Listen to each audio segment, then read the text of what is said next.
Never in the history of Kaizer Chiefs appointing a coach has a potential coach openly admitted to the public that he's currently in talks with the club.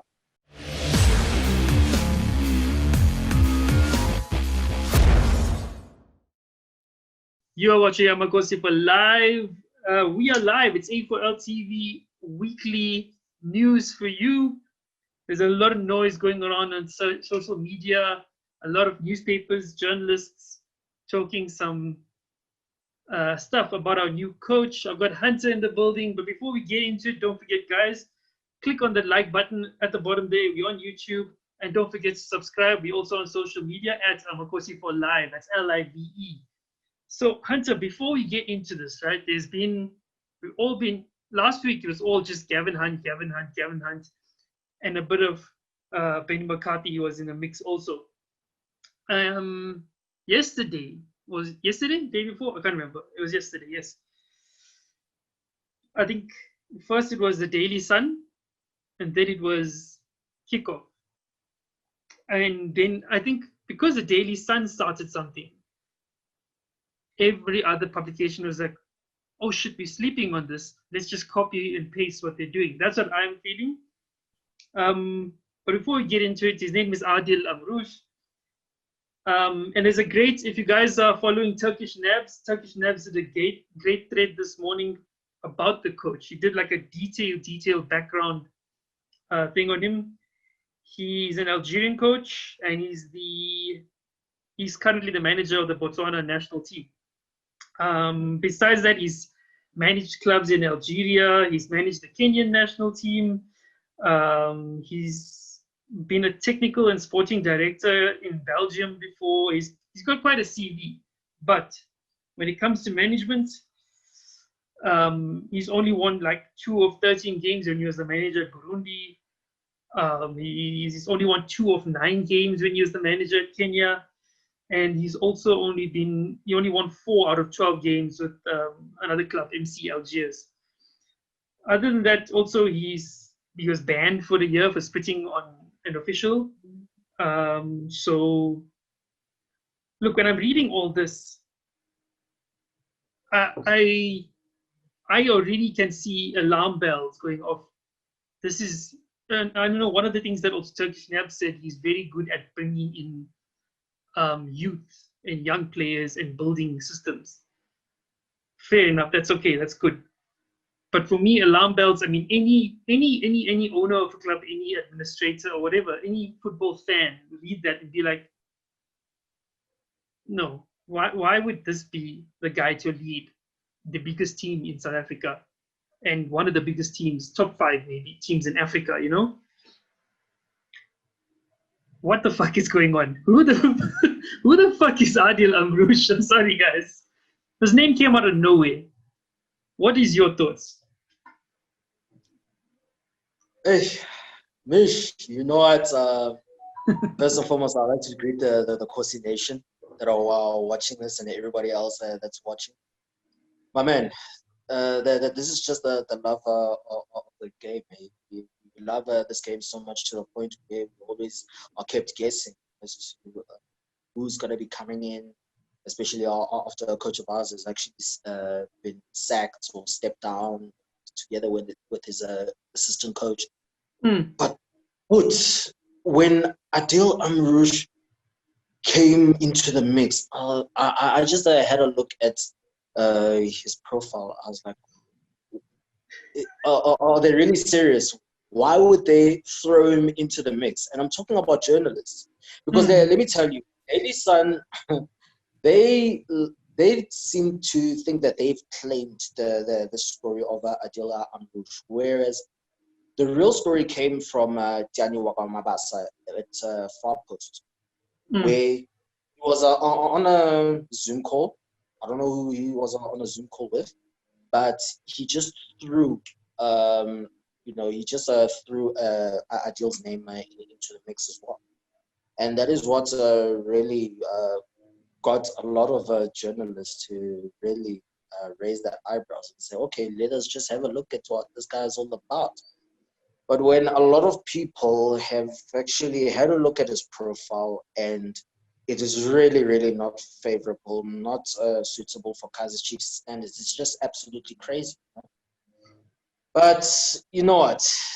Speculation is just speculation. And the mere fact that Adel, he just went out of his way on a Zoom call with a kickoff journalist to actually say that, look, I am in talks with the club and I'm expected to be at match Renan.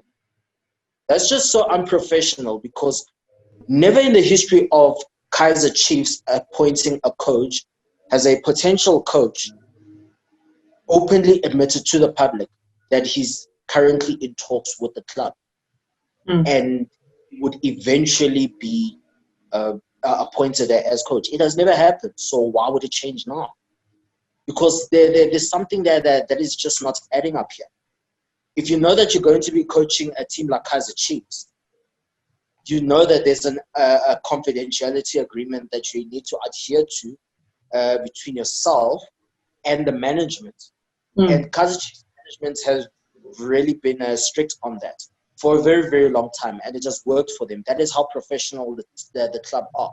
So for Adel to openly admit to the public and blurt everything out, saying that no, he's currently in talks with the club, it's just absolute nonsense. I'm like, this guy, he's really making a joke out of this. So he's indirectly what is it? Was it him? Is it him just speculating about himself, or is he actually coming to South Africa? Is he meeting? Is he coming to Naturena, or is he straight up lying? This guy is just selling himself, man. That's the way I see it. Because I say no potential Kaizer Chiefs coach would go into the media to actually tell the whole public and the whole world that he's currently in talks with the club for potential coaching. I mean, you look at the top clubs in the world: Bayern Munich, Real Madrid, Barcelona, Man United, Arsenal. None of these coaches that have been announced by the clubs officially have actually, blurted out to the public beforehand. So why would it be the case for us? That's what I just don't understand. Why would Adel all of a sudden just blurt out to the public in the open and say, no, okay, he's currently in talks? No coach would do that. The moment you would do that as a coach, that is your opportunity to coach Kaizer Chiefs goodbye, basically. Take for instance, there was a lot of speculation going around after Steve Compella resigned in 2018, and there were a lot of speculations pointing towards Luke Amal. Luke Amal, he went there and publicly admitted that he's currently in talks and saying that no, he'd be honored to join the club. Whereas Mr. Mutaung, he's just too smart to hire guys like that. So he failed. Then comes Nikola Kovacevic. Same thing. He was a Township Rollers coach before he came to South Africa. He blurted it out to the media and the public that he's currently, or he was in talks then with Kaizer Chiefs. He didn't make the cut. I mean, he just wasn't given the job. Now you've got Adel. My word. When is this going to end? I mean, the other thing was, I saw another article after the first two, after the kickoff one and after the Daily Sun one. I think Sokula do. Okay. Look, these are all publications that openly fans on Twitter hate. They hate kickoff. Your tweet yesterday was like, you actually believe what kickoff is saying? A lot of people have for years disliked Sokula Duma as well. Two of the biggest top publications in our country, by the way. But Sokula Duma went another direction, and they went straight to the Botswana FA, and they spoke to them about it. The Botswana's like, we don't know anything about this. What are you talking about?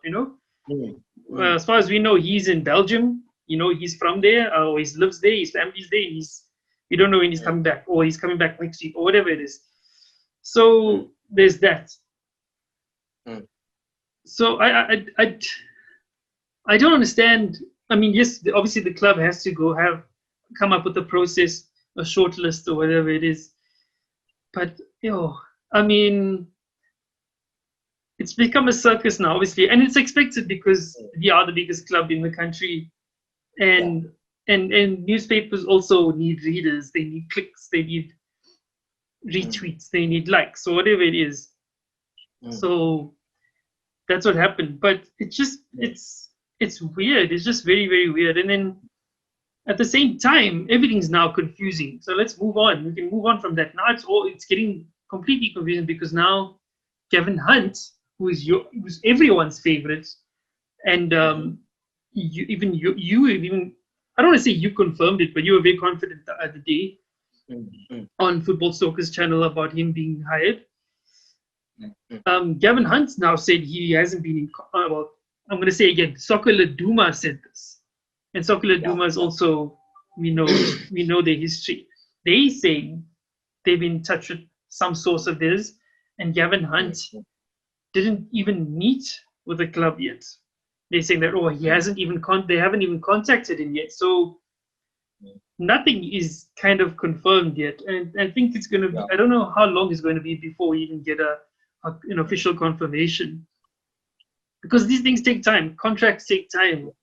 Paperwork takes time. Lawyers, all those things. What's happening with the Gavin Hunt situation? Apparently, he's back in Joburg now from Cape Town. Look, Mish, Gavin Hunt, he played this thing very, very well. Now, let me tell you why I say so. You know, one thing to spot when the coach is actually the main man to be coach of Kaizer Chiefs is you just pay attention to how he's structuring his wording. You know, you have a look at Robert Marawa's show when he was interviewed by Marawa, and when Marawa actually announced that him and his Scorpions have been informed that a certain coach from one of the big Soweto teams had been sacked. What was Gavin Hunt's first response? That's news to me. Whereas he knows. He knew. Okay. So even when he's busy saying that, look, the club hasn't spoken to him and he knows absolutely nothing about him being linked to Kaizer Chiefs. That's just Gavin Hunt. He's really playing it very well because of what he's honored, which is the confidentiality agreement. Because I can tell you right now, and I'm going to go back to what I said in the beginning, that, you know, if you're going to be a Kaizer Chiefs coach and you know that the terms and conditions that apply, especially when it's leading up to the announcement as you being the coach, you need to honor them, right? The moment you dishonor them, you're out. That's how it is. And that is what I love about Kaizer Chiefs. They love they love doing things secretly, or should I say, they take confidentiality very, very seriously. And they are very strict on that. They've been implementing that for the past 50 years, and it has been working for them. So with Gavin Hunt reportedly pouring cold water over these rumors, he's playing it very well, because he himself does not want to be confirmed beforehand that he's the coach of Kaizer Chiefs. But if you have a look at an article like the Sunday Times that was done by a very reputable journalist in BBK, BBK was absolutely so sure that, you know what, the deal is as good as done. And he even put the caption there at the sports page that the hunt is over. Now, I know BBK, he wouldn't lie about such, all right? But then when he was interviewed by Robert Marawa last night, he went on and did a U-turn and say that, no, it hit a snag. That's just him keeping mum about it, because why? It is not his place to confirm that Gavin Hunt is really the coach. And look, a lot of our people are really stressing about this whole thing, especially with the likes of Adel openly admitting that he's currently in talks with Chiefs, and now Gavin Hunt is actually pouring cold water over these rumors. But I say our supporters shouldn't have anything to worry about. We just need to learn to study how our management operates. Mm. Chiefs don't operate to the point where they would eventually hire somebody who openly blurted it out to the public that they were in talks with the club. They wouldn't do that. That's why there's a confidentiality agreement. You need to keep things confidential. If the media approaches you, knowing very well that they are actually linking you to the club, you just keep mum about it and you just deny everything, right? And that because that is the first sign of trust. The club really needs to trust you beforehand before they can say, you know what, now we can announce you.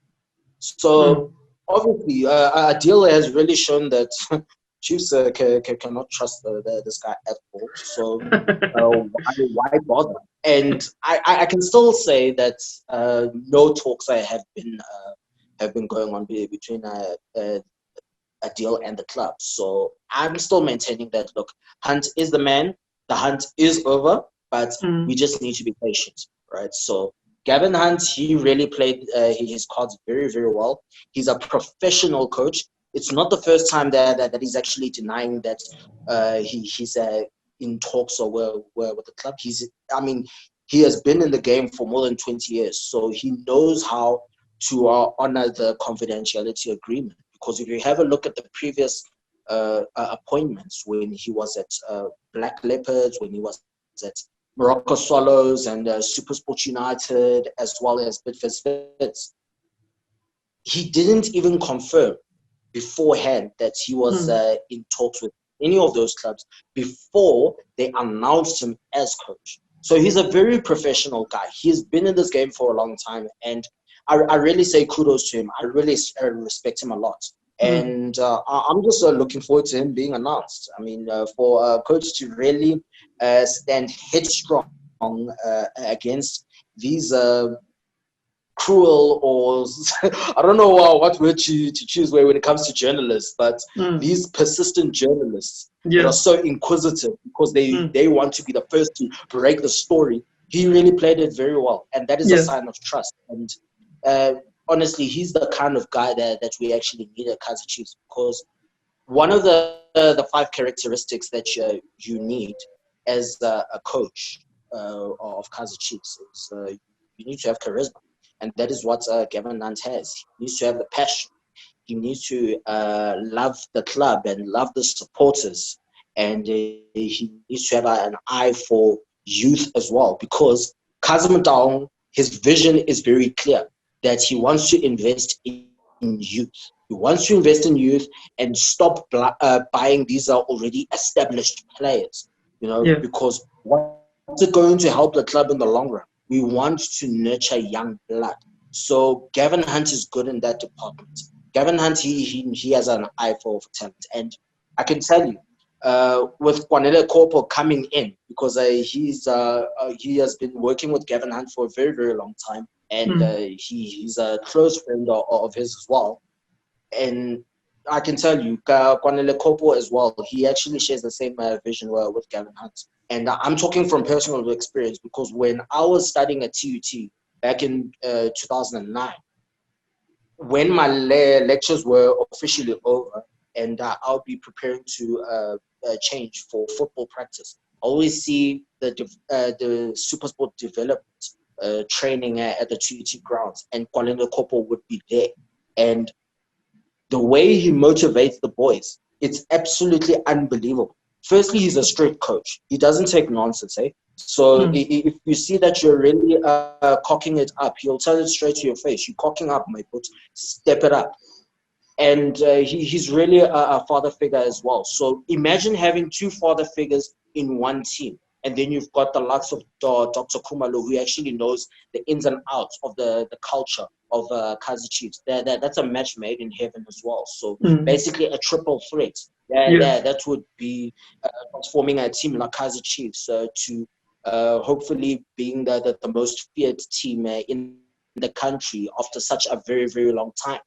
Man, I just can't wait, man. You mentioned Dr. Kumalo. Is that just another rumor? Because I haven't seen anything concrete about Dr. Kumalo. I just see fans all speaking about Dr. Kumalo being the assistant. What's on that? What's the story there? Is that just also a rumor? I mean, I don't know how. I mean, if that's even something Dr. Kumalo will. Well, is that something does he want to come back to the club? After I know there was some incidents previously, and then he was doing his own thing. He was managing on his own. He wants to be a manager. I mean, on his own, he wants to be a head coach. So, will he want to be back here as an assistant? Look,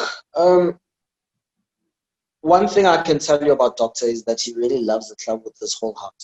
He grew up with the club, and if the chairman would speak, Doc would listen. Because when Doc left Chiefs to actually go to Baraka, Mr. Mutaung, he actually told him that, look, you need to grow, right? You need to grow more as a person, and you need to grow more as a manager as well. Hence, I'm letting you go. But that does not mean that you're going to be gone forever. You see, Doctor, after his late father, he sees Mr. Mutaung as his father, basically. So that's basically father and son. So I can tell you, in as much as people will say that, no, it's rumors and all, but if you have a look at what the Sunday Times are saying, which for me are really reputable, they're actually saying that, Dr. Kumalo would be roped in as assistant as well. So basically, Kaizer Chiefs would have 2 assistant coaches, which hasn't even happened in a very, very long time. Because the last time we had 2 assistant coaches was when Mushin Etigral was the head coach, and Dr. Kumalo and Ace Kuse were the 2 assistants. And it was back in 2002. And then Muhsin actually stepped down early 2003. And then the DK combination took over, made sure that Kaizer Chiefs stayed in the top 8, because that was our mandate by that time. We didn't have a chance of winning the league. We were already trophyless at that time, so we were just focused on rebuilding. We were focused on rebuilding, and we were focusing on finishing on the top 8, and that is what they did. So, yeah, we want to make the team strong again. And for me, Doc would definitely be welcomed back to the club. We would welcome him back with open arms as well. Well, the bygones are bygones, basically. But we really need somebody with an expertise like Dr. Kumalo to really steer the club to the glory in which they really, really deserve. Because we are tired of being dominated by Mamelodi Sundowns. We are tired of that. I mean, considering the fact that we are the same age as them, but Sundowns are already catching up as far as trophies won are concerned. However, if we are to do that, then we need to bring in the best as far as the technical team is concerned. True. We need to do that. Oh man, that's true. It's been annoying this past 2 weeks now with all the trolls, the Sundowns trolls, these Masandawanas. I mean, I don't know if you've seen, like, they're even tagging you. They commenting on my statuses, on my tweets, on my videos. It's getting a bit much. I can't take any more of it. So you're right. We need to start moving on that front and start chasing. We were lagging behind, way behind actually. Of course. And the other thing I think, which is worrying now also, unrelated to the coaches now, we just gotta wait and see now. It's a waiting game. We just gotta wait for that breaking news tweet, and you'll know. We can relax. Yeah. Bruh.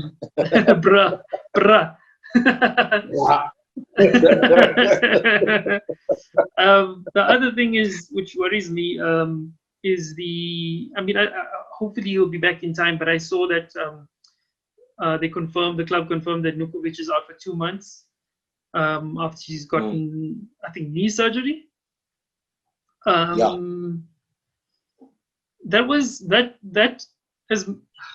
It's annoyed me a little bit, because we could see that in the bubble he wasn't the same player that he was So was the club forcing Nukovic to play while he was injured? As much as all of us, mostly as fans, and also as if you were a player, we were like, no, I can play. You know, I'm fine. I have this injury, it's fine, whatever. Was it also the club, or is it the player just hungry as well? You know, I mean, of course, we were at the, we were just this close to winning the league, and I'm sure he wanted to contribute, and he did in the Polokwane City game, you know, um, and here and there, but he started slowing down. You know what I'm talking about? Mm. Look, Nurkovic is a fighter. Nurkovic is a hungry player, and whenever he steps onto the field, he gives off his best. He may have scored once during the bubble, but look, let us take into consideration the many other contributions that he has made as well. He did fairly well, despite the fact that he was carrying an injury at the time, and and it was actually visible for us to see that look, that this guy is just not the same, and we only get told when the season was over that look, he was actually carrying an injury, and even Lebohang Manyama, he was also the same as well. He was carrying an injury, and so we didn't see him perform up to his best, but. Both players, they wanted to play for the badge. They wanted to step up onto the field and really make sure that they won us the title, which wasn't meant to be. But yeah, back to your question. If it was the club's decision, I don't know. I really can't tell. Maybe it was the decision of the technical team saying that, look, we really need you guys. We want this title really badly. They felt under pressure. And to be quite honest, if Nurkovic was to be playing in those games during the Bible, he would have just played for like a limited amount of minutes, not basically the full game, because every game in which he actually played, he actually played the full 90 minutes, except for one where he was actually on the bench against Stellenbosch due to the fact that he was already carrying a third yellow card. And then when he steps onto the field, when he received his fourth yellow card, and hence he missed out on a very Sundowns game, crucial match against Sundowns. So we really need to take into consideration that this guy was really hungry, despite the fact that he wasn't paying. But he was really hungry. He really wanted to win, and it was just so unfortunate that that chance that he was given against Bidvest at FNB, it was really sad for him. You could see the emotions after the game, the tears rolling down his cheek. That you know, he was busy asking himself, how could he have fluffed it? So look, I wish Nurkovic very well. Speedy recovery to him. He has been a pillar of strength for the team. This guy, it's like the lifeblood that has been sucked into Kaizer Chiefs through this guy. And if the players can really take inspiration, draw some inspiration from a guy like Nurkovic, I mean, you'd be amazed as to how the team will be. And yeah, it's just so unfortunate for him. Really unfortunate. But I wish him a speedy recovery. Yeah. And in that case, who's going to deputize, you know, if he misses the first few games of the season? Because he might be out of preseason training as well and stuff, and it's going to take him longer to come back. Who's the man to replace him? Like in the Sundowns game, who did we have? The Sundowns game, we actually had Billiards as well as Safama as well. And, is that enough for us? Are those the kinds of players that we can deputize for Nukovic when the season begins? They're not enough. Basically, we're gonna. And this is where the appeal is crucial for us. If the appeal is in our favor, then we will get the strikers in which we definitely need, so as to really provide cover for Nurkovic while he's away. So yeah, it Because is Castro is also really. there. We also have Castro, but I don't Yeah, but Castro is injured as well, and we don't as know well. whether he's going to be recovering in time for the Mm, beginning of the season. I just really don't know. But we need to have the depth, yeah. and that is one thing Kaizer Chiefs were lacking. It's the depth, so we really Mm, need to be prepared, because in case the appeal does not favor us, then we're going to have to look to the guys from the development, who are really speedy guys. They're really mm, speedy guys. They're really hungry. They really yeah. want to play for the badge as well. Yeah. Rope them in. Mm, And with a guy like Gavin Hunt in our squad, I mean, he does that very well when it comes to mm, bringing young blood, young yeah. talent. Definitely. Yeah.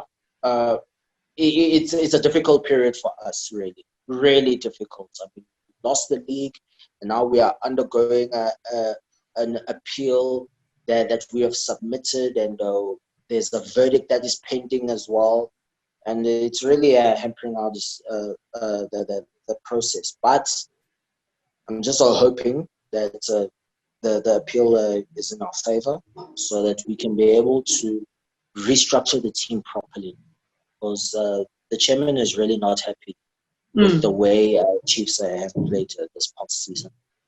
yeah. It's time for change. Time for change. All right, brother. Yeah, Ah, man. change. Thank you so much. Time for change. That's what we heard from Mr. Hunter at JL Mokwena. Follow him on Twitter and Instagram as well. And thank you for joining us, bro. Thank you for taking time to talk to us. Thank you Don't so much, forget, man. Thank you. we will stay tuned and hear some more on Twitter and wherever it is, who our next coach is. You know, it's going to be a circus of the coming weeks, so expect more, you know. Thanks again for watching Amagosi Football Live at Amagosi Yeah, Football Live on social media. Twitter, Instagram, Facebook, and youtube.com/Amagosi for Live. Subscribe and like our videos. Thank you so much, bro. and the supporters must relax. All right, the hunt is over. Sure, brother. The hunt is over, man. Thank you so much, man. Amagosi for Life. Thank you so Sure, much. brother. I'm a Thank for you. life. You're watching Amakosi for Live. Don't forget to subscribe to our YouTube channel below. Follow us on Instagram and Twitter at Amakosi for Live, and give us a like on Facebook.